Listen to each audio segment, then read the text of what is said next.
So from April 3rd of 2000, our very first Black Hat, to today, I'd like to talk a little bit about how we've changed. Today, Black Hat gives out scholarships to people who don't have the resources to pay a full pass, but are still interested and passionate about security. And so they write white papers, they do some research, we review it, and if it's acceptable and we think that people have a desire to learn more, we give them a scholarship pass. So we gave out 103 scholarship passes to Black Hat. So if you have one, please raise your hand. Raise your hand, raise your hand. Right on, let's give them a round of applause.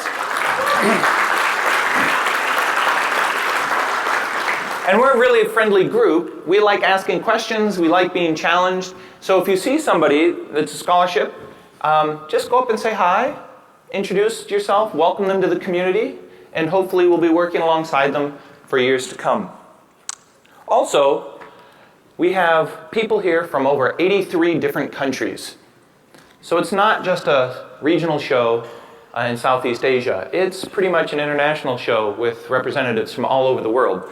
And every year I kind of do this as a thing, but I have a list of people who are here, a single representative from a country. So these are countries that only have one person in attendance.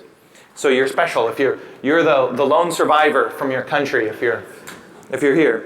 Albania, Algeria, Angola, Argentina, Azerbaijan, Bahamas, Brazil, Brunei, Burkina Faso, Cambodia, Cameroon, Chile, Cyprus, Ethiopia, Isle of Man, Luxembourg, Macau, Montenegro, Norway, Papua New Guinea, Portugal, Senegal, Sierra Leone, Uganda, and one from the US Virgin Islands. So welcome. Thank you for taking the time. Okay, so I have some opening remarks, and then we'll introduce our keynotes, and then we'll start the show. So I think there's, by a show of hands here, who here thinks that in the future, since we're forward-looking, show of hands, who thinks the future and the technology will be more complex than it is today? Who thinks it'll be the same or less complex in the future?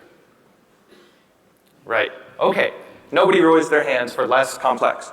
Who thinks the technology will become more fragile?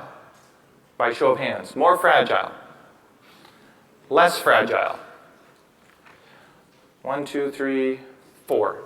Okay. And who thinks the future is more automated? More decisions will be taken away from humans, and they'll have to be automated. Okay. Less automated, or more humans in control? Okay. None. Okay. So, and finally, I guess I can use the word integrated or I could use the word dependent. But who thinks our future is more integrated or maybe we're more dependent on the technology? Right? Less?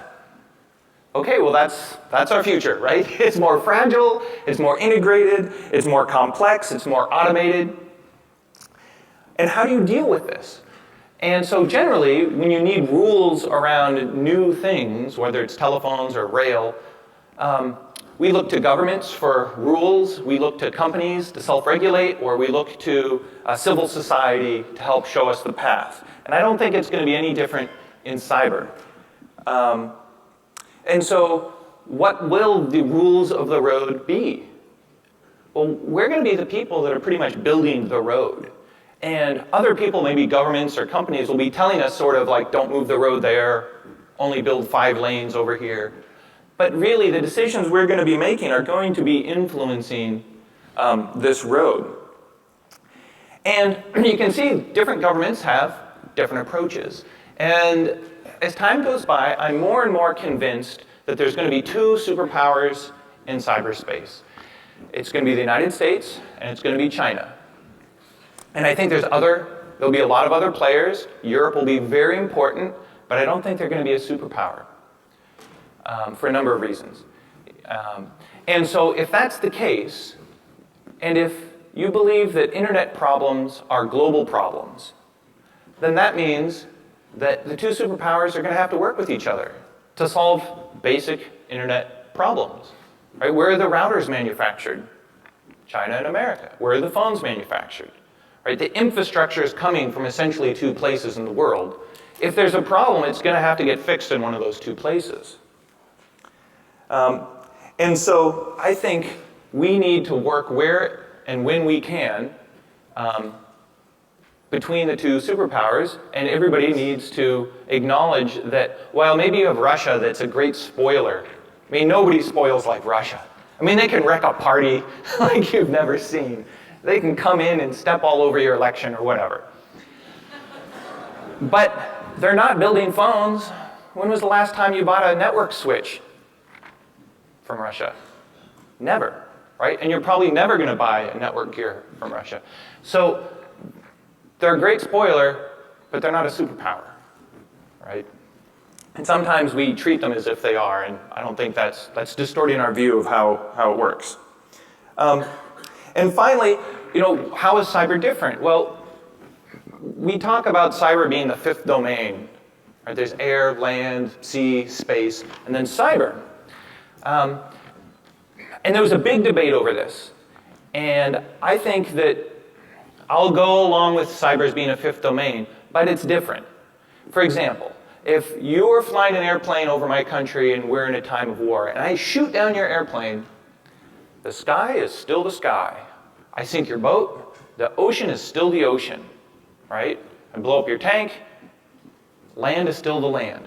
But if you attack my router, you attack my infrastructure, I'm going to change my access control rules. I'm going to update my software. I'm going to reroute my traffic. And then the network's different. Now the fifth domain just changed. And if we do this enough times, if you have enough conflict in cyberspace, cyberspace will change. It will be a different infrastructure. And then the question becomes, is that an internet we want to live with? What kind of internet are we leaving to our children? If we fight over the internet long enough, it might not be that desirable of a location. It's not that way in the other four domains. So, finally, in Singapore, one of the interesting things is they also say it's all flat terrain. In the four domains, you have high points, you have high ground, you have rules of the terrain. But in cyberspace, it's flat, it's digital, you're everywhere at once. I would argue that's not true either. We're in Singapore. Why are we in Singapore? Singapore's not a superpower, but it has a superpower-like quality. It has the rule of law. And if you have the rule of law and you're predictable, guess what? Companies want to build infrastructure in your country. Where do you think the Amazon data centers, the Googleplexes, the Netflix data centers are going to be? They're going to be in Singapore because they have rule of law. So the rule of law will create a gravity which will draw in infrastructure, overseas cables, data centers that will become so dense and hold so much information that you will not be able to move the data away and do compute on it and move the data back. The trend is you have to do the compute where the data is. The overseas fiber links are just not fast enough to move all this petabytes around, right? So there will be geography. Where the data center? Where does the data lie? And so in this new world of geography of cyberspace, there are definitely going to be winners and losers. There's going to be people who can take advantage of it. And so we're going to be the people building those data centers, protecting those data centers, defending them. So I just want to leave you with a thought that future conflicts can permanently change our infrastructure and permanently change the type of world we live in. So keep that in mind when you're hearing the keynote. So now it's my pleasure to introduce our sponsor. Infoblox has been supporting Black Hat for years. And I want to introduce Chris Usserman, who's the principal security architect for Infoblox. He spent over 30 years in the US government intelligence, both sides, offense and defense. So he has a deep understanding of what goes on out there. And he's recently turned that attention into a defensive mindset to help companies and users protect themselves from what's going on. So thanks very much. my pleasure to introduce Chris. Thank you. Good morning. Man, I love Singapore, by the way. This place is beautiful, especially when it was about 4 degrees Celsius in DC when I left. And in case you're wondering, I am about 2 meters tall. I get a lot of looks up. So, quick show of hands. How many are here because your boss told you that you're coming? Good. Everybody's interested. One of the key points in that is disinterest, and that's really a big problem. To give you a quick story, there's a building in San Francisco, and talking about some of the limitations, the builders took some shortcuts. It's called the Millennium Building. It was built 10 years ago, and it has now sunk into the ground more than they ever expected to do over the lifetime of the building.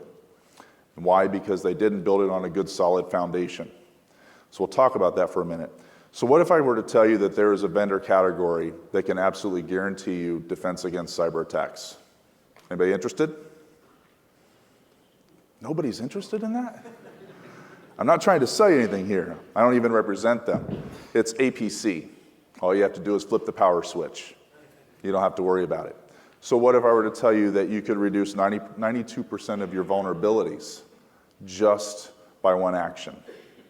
Fire all of your employees. Neither one of those is realistic. So we have to really fight through all of the attacker activities that are coming into our networks, all of the noise, all of the challenges that we present to ourselves and that they present to us. So with that, there's 3 foundational aspects that I really want to focus on, and that is having skilled people, having proven and flexible processes that you can adopt, the things that you do today. So when you have an event in your environment, what do you do? How do you respond to that? Can you automate that? Can you build upon that?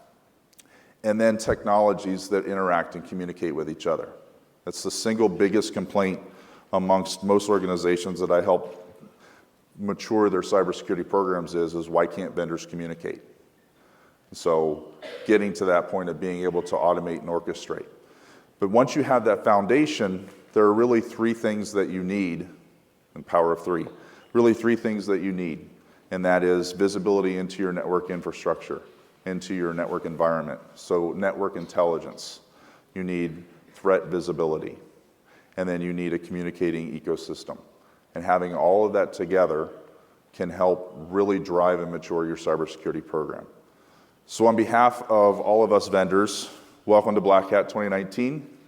Thank you, and please come visit us next door, across the hall. And I challenge you to bring your challenges, your problems to us, and help us provide solutions to you. That's the biggest single thing that we will provide value to each other. So with that, thank you.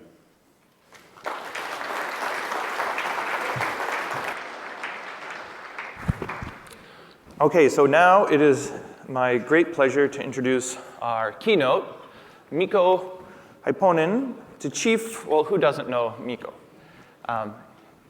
Chief Research Officer at F-Secure, located in Helsinki. He's been around, well, we've been around about forever, for a long, long time, decades and decades. And it's really fascinating to watch your peers in the industry grow in development. And just recently, Mikko has joined the advisory board for the Monetary Authority here in Singapore. So he'll also be helping keep your money safe if you live or bank in Singapore. So he's going to talk a little bit about our future arms races, our current arms race, and how he sees these races playing out in the future, and how the decisions we make now are going to influence how those races are won or lost. So with that, I'd like you to give a warm welcome to Mikko.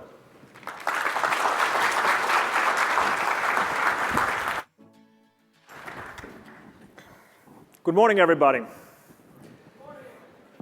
So my name is Mikko, and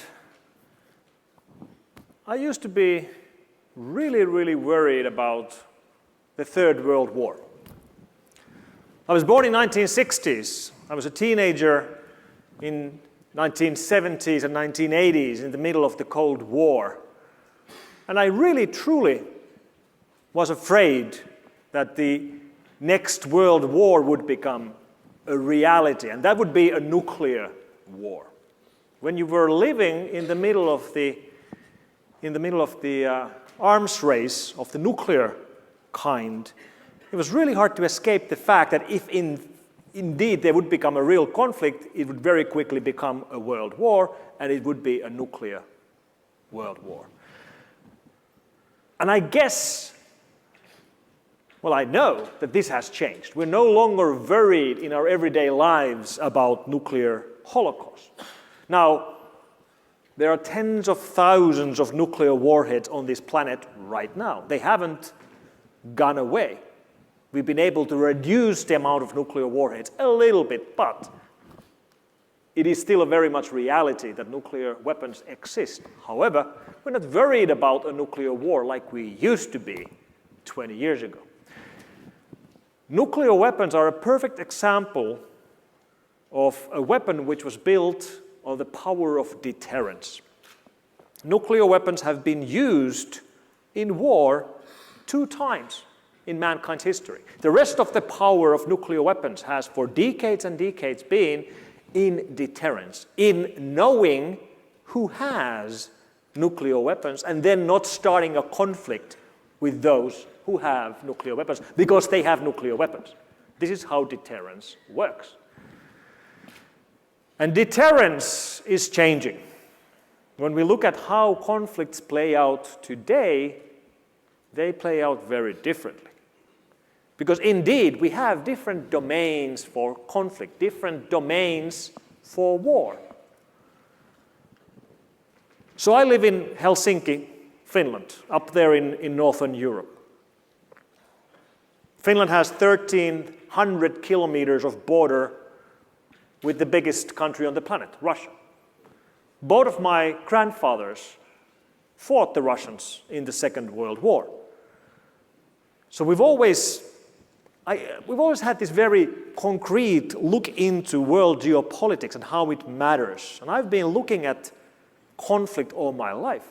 And when you look at the longer history, it's quite clear how technology is shaping conflict, how technology is shaping the wars we fight. If you look at the wars we, the mankind, used to fight thousands of years ago or hundreds of years ago, when we didn't have the technology to do anything else except swords and the bow and arrow, the only kind of conflict we could have was land war. Then we got good enough technology so we could build warships, which means we got sea war. But the innovation of sea war did not take away land war. What happened was that conflict expanded. Now we had conflicts on both land and sea.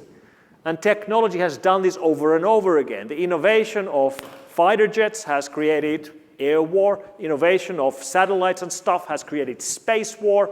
And now, today, cyberspace war. 5 domains. That's where conflicts play out today. And when you look at current conflicts, they play out in all of these domains.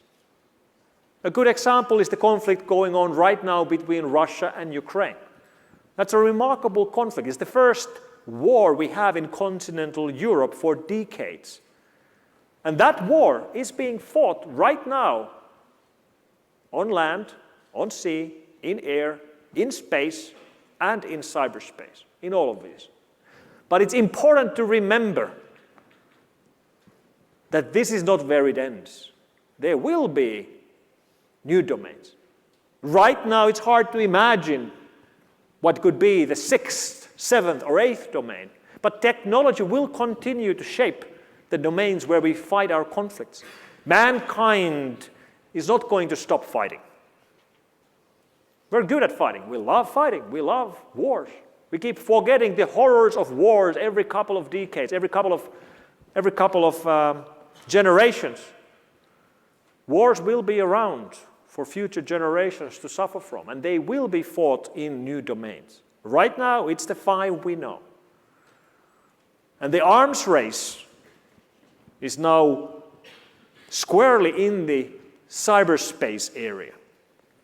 In fact, I believe we are in the very beginning of the cyber arms race. The previous arms race, nuclear arms race, that went on for 60 years. It's largely gone now. And it might very well be that we will be spending the next 60 years in cyber arms race. But let's think a little bit about what could be the next domains for war, next domains for conflict. Well, it's quite clear that robotics and drones are very much already a reality, whether they are flying drones or battlefield drones or even robots which can go around and shoot. However, today, basically all of these are still being controlled by humans. They don't select their targets on their own, they don't kill on their own. There's no technical reason why they couldn't do this already. There are ethical reasons. We don't like the idea that a machine selects who should be killed and who shouldn't be killed. But this is under an immense pressure. There are very big forces driving us towards a world where machines will kill on their own. When you think about battlefield drones, whether they fly or drive around, one of the biggest problems for the operators of these drones or robots is that they have to have a remote connection to these. Now, obviously the connection can be done through strong crypto, so there's no easy way for an outsider to hijack drones or robots like these, but it's fairly easy to disrupt the connection. We're speaking about radio connectivity, and you can just jam radio waves. Now, if your problem is that you want to operate drones or robots in a battle area and your connections are jammed, how do you solve it? Well, you just get rid of the connection. You just program the machine to do its own decisions, which is effectively creating a killer robot. This is what's happening right now. There's plenty of technology which could do this already, and it might happen. And I think we shouldn't do this. But this domain, robotics, isn't really a whole new domain. It's just an extension of the existing domains. There are completely new domains for conflict which we could see as the sixth and seventh domain for conflict. For example, DNA. How could a conflict or war play out when DNA warfare is at play? We don't really know. Just like we had no idea how cyber conflict could play out 30 years ago. We could guess, but we wouldn't really know. Or how about nanotechnology? I guess we could imagine a bomber flying over a battlefield, dropping millions of nanobots on top of foreign soldiers, which would enter their blood veins and do whatever. Sounds science fiction, then again, so did cyber warfare sound science fiction a couple of decades ago.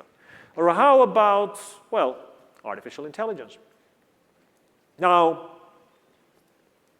I'm very well aware how machine learning and AI are the current buzzwords right now.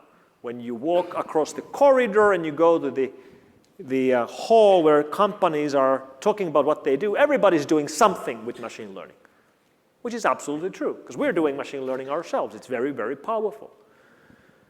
But then again, I remember reading about machine learning and artificial intelligence from magazines in the 1980s. Already in the 1980s, like almost 40 years ago, 35 years ago, something like that. This has been a long time coming. And we seem to have no easy way to define what we actually mean by artificial intelligence, especially with wide AI and general AI. How do we actually define this? But if there will be a moment in mankind's history where we will demote ourselves as the second most intelligent being on the planet, that's going to be a pretty big deal. In fact, it seems like a pretty basic evolutionary mistake to invite a superior intelligence into your own biosphere.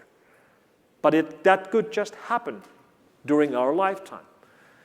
And we can only cross that line one time. The moment when we become the second most intelligent being on the planet can only happen one time, and we can't go back. So whenever, if and whenever we're going to cross that line, we have to be very, very careful about how we cross the line. And what worries me in that is that it's a race. Because there's multiple companies which want to be the first to create real, true, wide, general AI. Google wants to be the first. IBM wants to be the first. Apple wants to be the first. Microsoft wants to be the first. And when you are in a race, what you don't do is stop and look around and make sure you're doing everything carefully. This is what worries me in the race to AI. But like I said, we have a very clear problem on definition. Like, what do we actually mean by this? In the magazines that I read in 1980s, they were speculating that one day we might have a computer which would be so smart it would be able to beat the best chess player on the planet. And if that's going to happen, well, then we have artificial intelligence. Well, that happened 20 years ago. And then we suddenly moved the goalpost. Then we all decided that, well, that's not artificial intelligence, it's just a very powerful calculator, but it's just a calculator. So what would be a way to define general AI that we all would agree that, yes, that would actually be really intelligent, just like we? Well, how about brain simulators? Simulators which are able to simulate every single neuron in the human brain, every single synapse in a human brain. And there are actually multiple projects underway right now which are trying to do exactly that. We are far, far away from being able to do that. But as computing power grows every year, it might just be doable one day. Initially, it's going to be very, very slow. And we were able to stimulate one single human brain in a massively large data center, but it's going to be 1,000,000 times slower than a real human. But as you know, computers get faster. Eventually, it's going to be as fast, then 1,000,000 times faster than a real human. And this would be a real human brain, which would be just like us, without a body, which would have wishes and hopes and dreams, which would want to work, want to love, just like we do. And that would be, I think we would all agree that, well, that would be intelligent if it really would be capable of doing a full-scale simulation. And if and when this happens, then we clearly will have completely new ways of solving problems, including solving conflicts and fighting wars. And don't take this from me. You can take this from Putin. Let me play you a clip.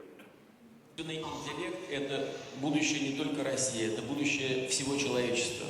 Здесь колоссальные возможности и трудно прогнозируемые сегодня угрозы. Тот, кто станет лидером в этой сфере, будет властелином мира. Whoever becomes the leader in artificial intelligence will become the ruler of the world, according to President Putin. And he might just be onto something right here. In fact, innovation in the space of general wide AI might actually generate more conflict. Like, imagine a situation where a country, or even more realistically, a company, is on the verge of generating real wide general AI.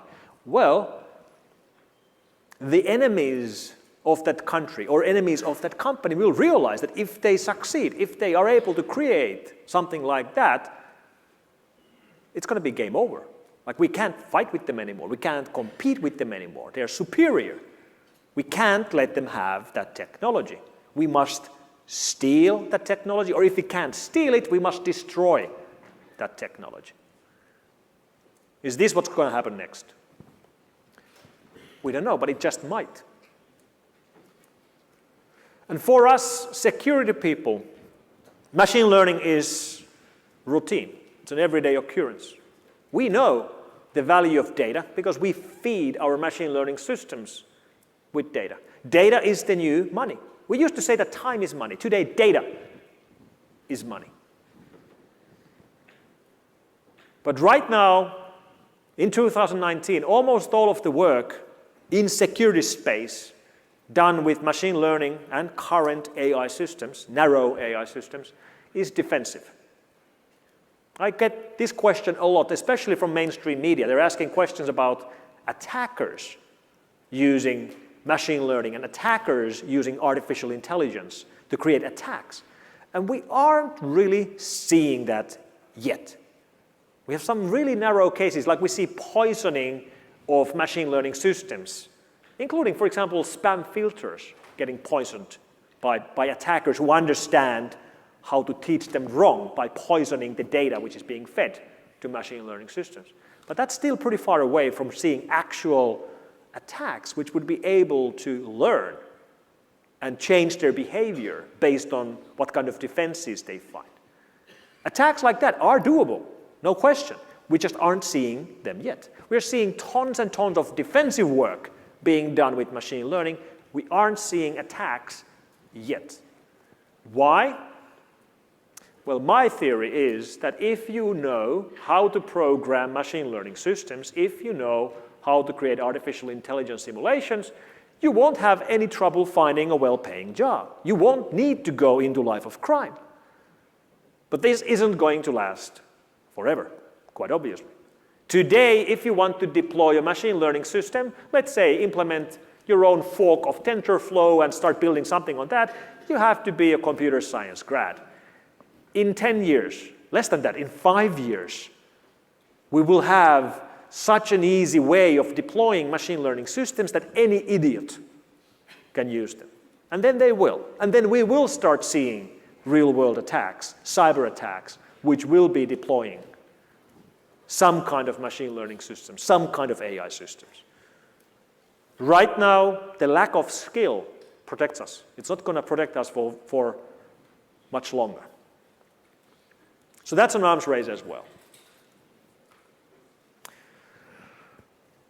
Now, I mentioned how deterrence has been the key for many of the traditional weapons. Nuclear weapons are the perfect example, but it also applies to basically any kind of traditional weaponry. Aircraft carriers, fighter jets, bombers, tanks. We know exactly how many tanks the Russians have.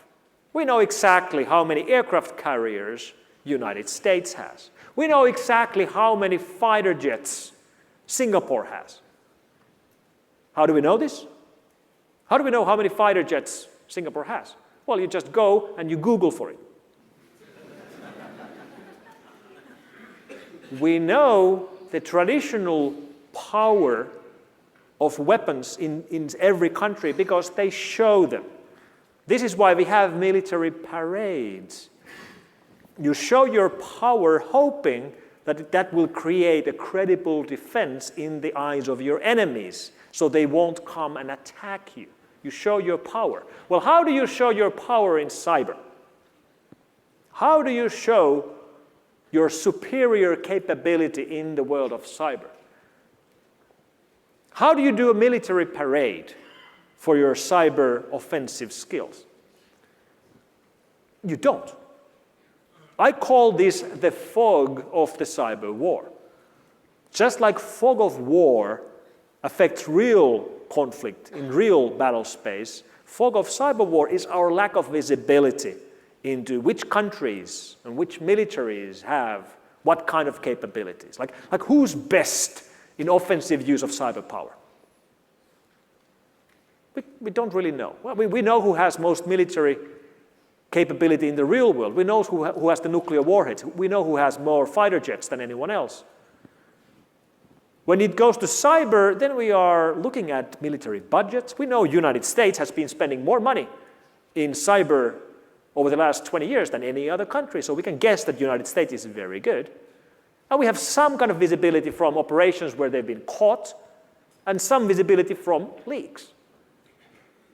We know Israel is very good with their offensive power. We know Russia is very active. We know China is probably one of the biggest players on the planet, and they're only growing stronger and stronger. And then we have Iran, then we have North Korea. In fact, today, every single technically advanced nation is building not just defense, but also offense. And we have no visibility. The fog of cyber war prevents us from seeing what exactly they are building. But they are building something.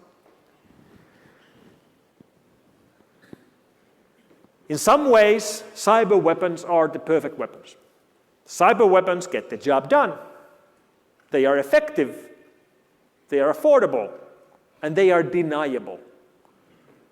Effective, affordable, deniable. Effective, affordable, deniable. That's a pretty good combination of properties in a weapon. Gets the job done, isn't too expensive, and you can deny that it's not your weapon. There's very few weapons that have deniability. Cyber does have it. But they are not without their problems. You know, cyber weapons, just like real-world weapons, rot. Cyber weapons rot away. Cyber weapons have an expiry date. Imagine building some kind of an offensive toolkit for military use. Well, it's going to employ some kind of an attack, typically some kind of an exploit targeting some kind of a vulnerability. Well, that vulnerability has to be in a system. Could be general purpose system like, I don't know, Windows, OS X, iOS. Could be an application like, I don't know, Chrome, Firefox, Adobe PDF Reader. Well, these systems change. The vendors who build these systems where the vulnerabilities are actively looking for vulnerabilities, and they will patch them as soon as they find them. The systems themselves get overhauled. If you have the perfect weapon today, targeting unknown 0 days in Windows 10, it's going to work today, because Windows 10 is everywhere. In 5 years' time, not that well. In 10 years' time, it's not going to work anymore. It rots away. And this is problematic. When militaries invest large amounts of money to build offensive cyber capability and they get no return for their investment through deterrence, and the weapon rots away, it only works for a couple of years, that almost automatically builds a scenario where it's more likely that those attacks will end up getting used so that there's at least some return on the investment put into all of these developments. No one knows you have these weapons. They're only going to work for a couple of years. When they're reaching their life cycle, reaching the end of their lifetime, the temptation to use them becomes bigger. Of course, not to start a war to use them, but for example, to give those weapons to intelligence people. That, hey, here's something you could use for your work. We had no opportunity to use it in a real conflict, but you might be able to use it to steal information from our enemy. Cyber weapons rot, just like real-world weapons rot. Real-world weapons have deterrence power, cyber weapons don't, because of the fog of the cyber war. Now, all this affects computers. I've been a computer security guy all my life. This is my 28th year working at F-Secure. 28th year working as a computer security guy. And all those years I've been thinking about myself as a computer security guy. I'm a computer security guy. My job is to secure computers. Laptops and desktops and servers, that's what I secure. Well, today, as you know, everything is becoming a computer. We are computer security people. Our job is no longer to secure computers. Our job is to secure the whole society, because our societies run on computers. Everything is becoming a computer. Yes, it is the IoT revolution, which we all know and love and hate. But it's going to happen whether we like it or not. And this is not about smart devices. It's about stupid devices. Smart devices are already on the net. Consumers who buy smart devices understand that those devices are on the net. But very soon, as it becomes cheap enough, even stupid devices will go on the net. And the main reason why they will go on the net is to collect data, because data is money. So they will not go to the internet to give benefits to the consumer, they go to the internet to give benefits to the manufacturer. And this will apply to everything we will use in our homes, everything we will use in our offices, and I guess even more importantly, everything we will use in our infrastructure. And already today, when we look at the amount of botnets that we have analyzed at F-Secure Labs, we're seeing an ever-growing number of botnets which do not infect computers at all. Botnets which do not infect computers at all. They only infect security cameras and printers and coffee machines. But this revolution isn't new. It really started from industrial control systems and plant automation systems, and companies like Siemens started building industrial control systems decades ago. This isn't new. Factories, power plants, food processing plants, any kind of industrial setting is being run by computers today. And every now and then we get reminders of what this actually means. Reminders of what it means when factories are being run by computers. We got a very good reminder last week as we saw the news about Norsk Hydro getting hit in their aluminum factories in Norway, in Qatar, and in Brazil, where employees coming to their workplace, coming to their factories, were met with notes on their doors about please don't turn on your computer because we have locker goga going around the network. And when the news broke on last week's Monday, or actually Tuesday morning, about this particular incident, initially it looked really, really bad, especially because of the business this company is in. It's in the business of making aluminium. Aluminium manufacturing requires massive amounts of electricity. And if the manufacturing process is disrupted, it's very fragile. If your electrolysis pots cool down, you will end up with a lost factory. Factory that you can't fix, that you have to rebuild, basically. And that sounds like a pretty drastic thing. Well, this has happened. It actually happened earlier this month in Venezuela. Not because of a cyber attack, it happened in Venezuela because of extended power outages, because Venezuela has big problems with their infrastructure right now. But they actually put out an announcement earlier this month where they said that Venezuela as a country has lost all capability to manufacture aluminium because of the power cuts they've experienced. And they estimate it's going to take at least a year to rebuild their capability. Now, as we learned more about the attack against Norsk Hydro, we learned that it wasn't governmental, it was money-making, and we learned that they were able to continue operations. They didn't lose any factories. Why? Because of these guys. Because of old farts in the company who still knew how to operate the system manually. Take a look at these binders. These guys just earned their pension. The newcomers in the factory had no idea that you could actually run these plants without computers. Turns out you could. But how long can you? In 20 years, can we still do it? I don't think so. And the problem with infrastructure and plants is that the life cycle of the technology we put in these is really, really long. In some ways, this affects consumers as well. When we, as consumers, buy technology, we don't use it for very long. When you buy a new laptop, you use it for 5 years. When you buy a new smartphone, you use it for 3 years, something like that. But when you buy a piece of technology which has 4 wheels, when you buy a car, that's clearly technology. And you expect to be able to use it for years and years and decades. When you buy a new car, that car's still going to be on the road in 30 years, in 40 years, maybe even more. I'm driving a 19-year-old car right now, myself. So I asked my followers on Twitter what they thought about this. Like, how long do you think car companies should provide security patches for cars? And the consensus was that they should provide them for 25 years. Right now, nobody's providing patches for anything for anything like 25 years. Microsoft provided patches for Windows XP for 10 years, something like that. Are we able to do this? Are car companies able to do this? Cars have become data centers on 4 wheels. Now, I'm not saying they should provide security patches forever for free.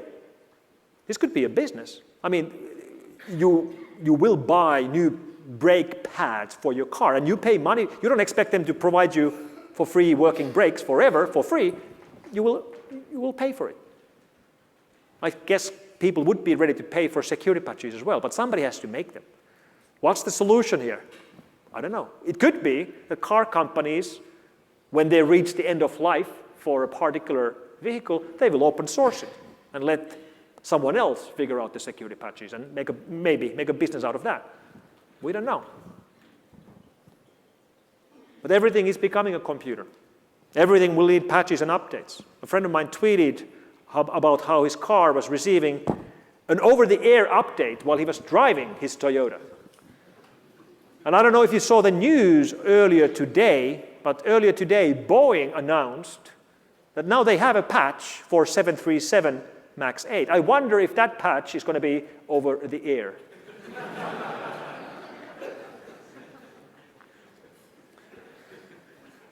So everything is becoming a computer.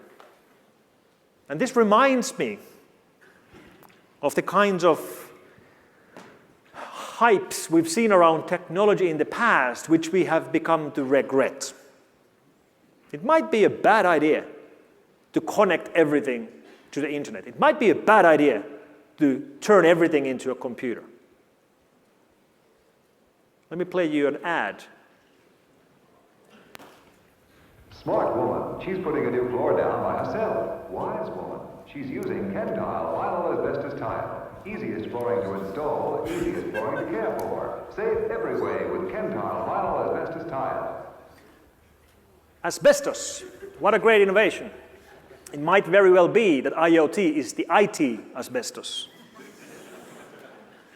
A couple of decades in the future, we will look back to the mistakes we are doing right now as we converted everything into a computer and put everything on the internet. Just 15 years ago, the idea that we would be connecting our nation's infrastructure into public open internet would have been craziness. That's exactly what we are doing today. And we might eventually regret the things we are doing right now. So when we look at the different kinds of governmental attacks, it's about espionage or spying, or it's about sabotage and fighting wars. That's basically the options we have. The vast majority of governmental attacks are about spying and espionage. Now this is pretty obvious to see because spying is about collecting information. Information has become data. Traditionally, spies had to go where the information is. Today, you don't have to go anywhere. But we do see also sabotage and actual war fighting happening. And when you're trying to defend against governmental attacks, this is quite different from trying to defend against anything else. Most attackers out there are not governmental. Most attackers are criminals. Criminals are after money. If your organization is being targeted by a criminal attacker, you don't have to have too good security. You just have to have a little bit better security than the other potential victims. The attacker is not interested in you. They're interested in money. If it's too slow, too hard, too expensive to break into your network, they will find an easier target. They will go after the low-hanging fruit. And let me tell you, the internet is a garden of low-hanging fruit. But when you're fighting a governmental attacker, things are different. They won't change their mind. They won't go after an easier target. Why? Because governmental attackers are typically part of a military organization. and they are following orders. They've been given an order. The order is go and break into that organization, steal that information, report back when you've done it. Go. So then when they are following the mission, and if they can't get in, they're not going to change their mind. Like, we can't get in, let's go and break into some other random company. They're not going to do that. They will keep on trying until they get in. If they fail, they'll try again and again for weeks, months, years. If they can't get in any other way, they will eventually have one of their own employees recruited inside the organization they're trying to breach. This is a hard problem to solve. So almost all governmental attacks are either espionage or spying or sabotage or waging war, with one exception. And that exception is North Korea. North Korea is the only country on the planet which is so bankrupt that they're willing to do attacks to steal money. Like, how bankrupt do you have to be where you resort to ransom Trojans to fix your budget deficit? But that's what they're doing. And not just ransom Trojans, we've seen plenty of attacks targeting, of all things, Bitcoin exchanges in different countries to steal cryptocurrencies. Cryptocurrencies are anonymous. They're great for criminals. They're also great for bankrupt countries like North Korea. And when you look at this a little bit deeper, you realize it actually makes a lot of sense, because the amount of money being controlled by some of these hacked cryptocurrency exchanges is significant. It's surprisingly large. And it's already anonymized. It's already untrackable. It's already in the shape that the attackers need it. This Bitstamp exchange from Slovenia is a great example. Their annual trading volume was 35 billion euros. To put that into perspective, 35 billion euros is 100 times more than what the Slovenian stock exchange is trading every year. This is one Bitcoin exchange, which is basically a startup. So these targets are very easy compared to traditional targets, which would have the same amount of money. And governmental attackers love supply chains. If they can gain access to supply chains, they know they can gain access to where they want to be. This is why there's so much headlines about supply chain attacks. Last time we saw headlines was this week.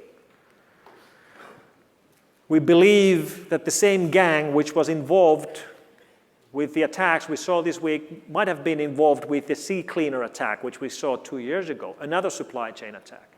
In fact, there's been a surprisingly large amount of governmental attacks against supply chains based in Taiwan. Can't really explain why, but there's plenty of governmental operations from different governments that have targeted supply chain in Taiwan. Even Stuxnet, created by USA and Israel, the binaries were signed with legitimate certificates stolen from 2 companies in Taiwan. Why? We don't really know. So how do you fight? We speak about APTs. And the key letter in advanced persistent threats is P, persistence. When you have a persistent attacker, an attacker who won't give up, how do you resist? How do you fight? Well, there are ways of fighting by using the attacker's methods against themselves. For example, reputation-based mechanisms, which don't rely on knowing anything about the attacks, simply look at how common certain things are. For example, when attackers create completely unique new binaries, new attack files, hoping to evade detection, we can actually use that to detect them. Like how likely it is that an end user inside of your organization is going to execute a program and he or she is the first person on the planet to run that program. Not very likely. And when an attacker is creating unique Trojans or backdoors, that's exactly what they're doing. We can use that to detect them by reputation. Or when you look at sensor-based technologies, attackers for decades have been building attacks where they first download all the defense tools and test whether their attack is being blocked before they deploy their attacks. Well, when you build sensor-based technologies to block attacks, the only place where the attackers can test their attacks is in the client's network. And when they test there, we can see it happening. And this is what we should be doing. We should be thinking about ways to counteract the mechanisms the attackers are using. There's no point in trying to play catch-up. We can't defend against all possible attacks because we have limited imagination. Attackers will be able to imagine an attack that you can't. So if you build your defenses like a fortress, you build walls around your network, you try to keep everybody out all the time, that's going to fail. And this is what we have been telling our clients and customers for 20 years. Just build strong enough walls. Put firewalls and proxies and filters around your network. Nobody's going to get in. But what if they get in anyway? And they will. The larger your network, the more likely it is they will. So we should assume that the defenses will fail. And nobody likes to do that. Nobody likes to assume that all the investment they've put around their perimeter is going to fail. But that's exactly what we should fail, because that changes the mindset from trying to defend at the perimeter to looking at what's happening inside the network. Which means you will be able to detect the breaches faster, which means you will be able to respond to the breaches faster. And that's exactly what we should be doing, and that's exactly where most companies are failing the most. We know, because we run incident response teams. Those are the teams which get the phone call when a company gets hacked. And those calls are almost always done in panic. Oh my God, we've just been hacked. Could you come right now? And we go there right now. And we take a look at their network. And we tell them that, yes, you're right. You are hacked. But you were hacked last year. There's no rush here. We'll come back next year. So we are in the middle of an arms race. The domains we have today are not going to be the domains of the future. We are in an arms race, and everything is becoming a computer. And if you think yourself as a computer security person, it's time to expand our minds. We're not expanding the security of our computers. We should be protecting the security of our societies. Thank you very much.